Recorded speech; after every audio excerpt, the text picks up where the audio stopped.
Hello. In this video, I wanted to show you how I did a master copy of the painting Bathseba at the Fountain, painted in 1552 by Paris Bodorne, which is a painting that you can now find at the Hamburger Kunsthalle. The artist Paris Bodorne was born in 1500 and was an Italian Renaissance painter. He used to live in Venice and was educated there. Then later he worked in France as a court painter between the years 1538 and I think 1559, but not really sure. And then he returned again to Venice to later pass away on the 19th of January in 1571. The figure that is painted here is Bathseba, and she is a character from the Old Testament who is connected to King David and King Uriah. But in this painting, Bodorne didn't really focus all that much on storytelling. It really is more a focus on the female figure and the architecture. There are some hints to like the story that is going on. In the background you can see the king spotting her and falling in love, or well, I don't know if I would call it love from the short synopsis that I read just now. But that's also the focus on the female figure was really what I wanted to focus on as well. So I left out all the architecture and I just mainly focused on her and her line of movement and her proportions and everything. And her shadows, where on her body the shadows fell and where the light fell and what was reflected, what's not, what's hidden in darkness, what's bright. And what I really noticed is that the light is basically coming from the direction that she's leaning towards, which may be the obvious choice, but it wasn't really something that I thought about before I started doing the master study. And I really like that aspect, and it makes a lot of sense. But you know, Renaissance painters do it, so it must be a good way for visual storytelling. But it also makes her face really soft, and the darkest, deepest shadows are really on her stomach. Which, now that I think about, might also be a bit foreshadowing because it's her belly. Anyways, I wanted to really focus on her silhouettes and the pose that she's holding with her legs over one another and her hands like reaching out for the water, which I really liked. And the way I go about these little master studies is that I really try to, or well, how I go about drawing anything really is that I really try to start really abstract.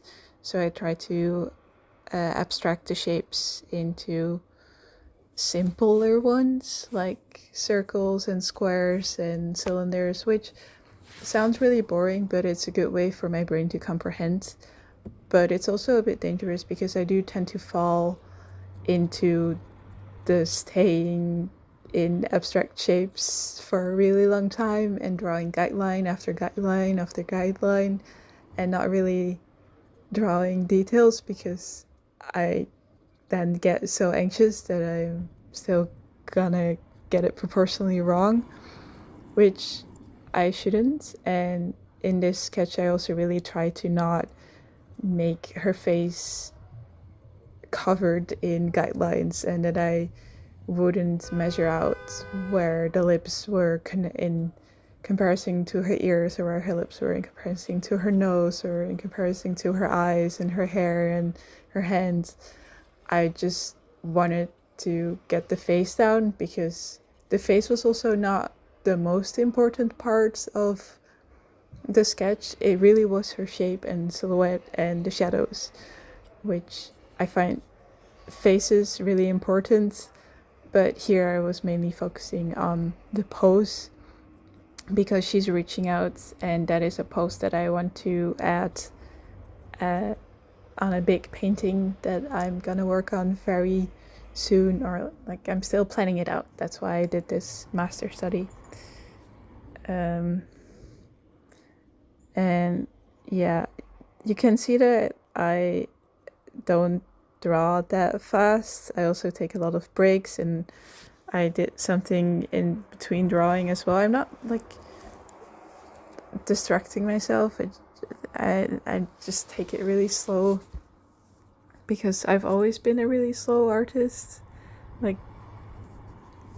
But that's also really what I like. I try to enjoy the process more than the final piece, and maybe that's also why I get stuck in doing the guidelines and abstract shapes so much.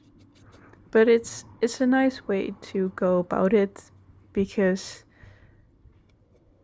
it really feels like you're building it from the ground up, and you can't build a tower starting at the chimney. Basically, you have to have foundational work there first, and I do find that it really helps, especially when I look back at my old art, when I didn't use as many guidelines, or when I didn't abstract all the shapes first before going into details, and I would oftentimes get lost in details, and then at the end of the drawing I would realize that it wouldn't fit anymore.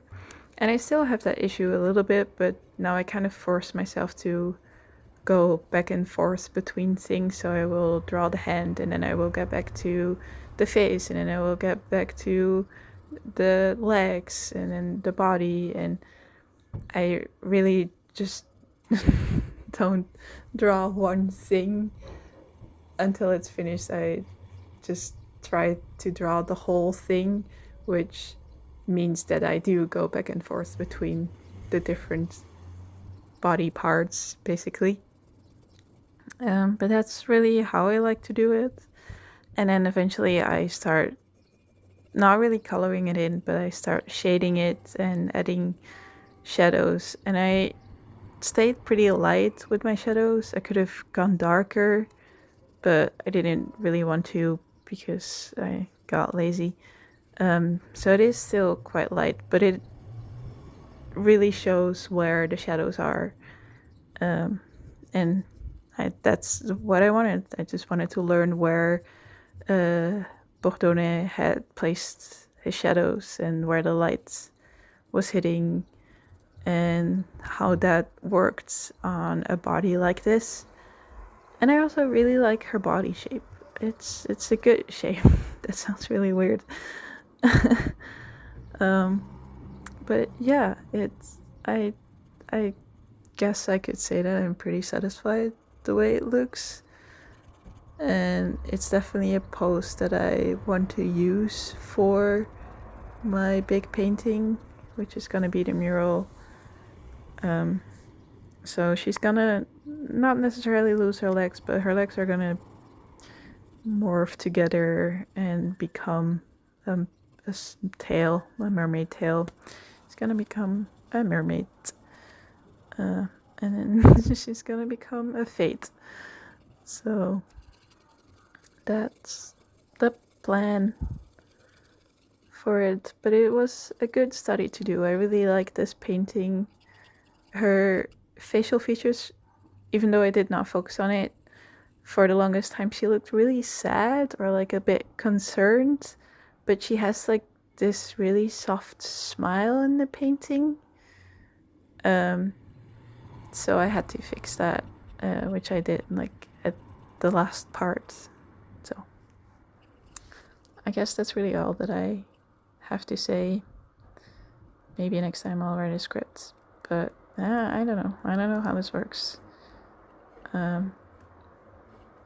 But yeah, I did draw her bowl just so she could hold something, and I drew like the little turning thing, but then I didn't draw the full head of the fountain because, as I said, it's not about where she's sitting on.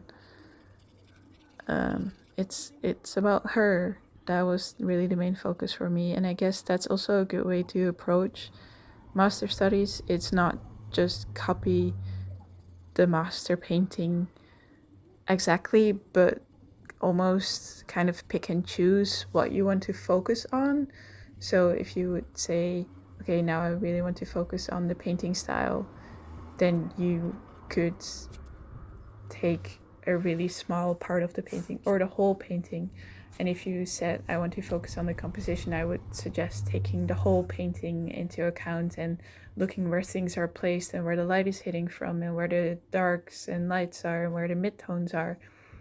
But when you want to focus on a portrait, you can even zoom in further and only focus in on the face, or maybe only focus in on different parts of the face. And when you want to look at poses and anatomy, just focus in on only the body instead of the whole painting, because that's a better way to learn, in my opinion. Just not to copy it blindly, but really pick and choose what you want to learn from the master copy, which I find really important to do. And also, I've only been doing it quite recently, but it's been helping me a lot. Like, I've really grown a lot in like the last year in my art, which I'm really proud of, to be honest. And my faces have never been better. And I really do believe that that's from slowing down, first of all, abstracting the shapes, but also doing a bunch of master studies. And that's been really good. So go forth and try it yourself, I would say. Thank you for watching.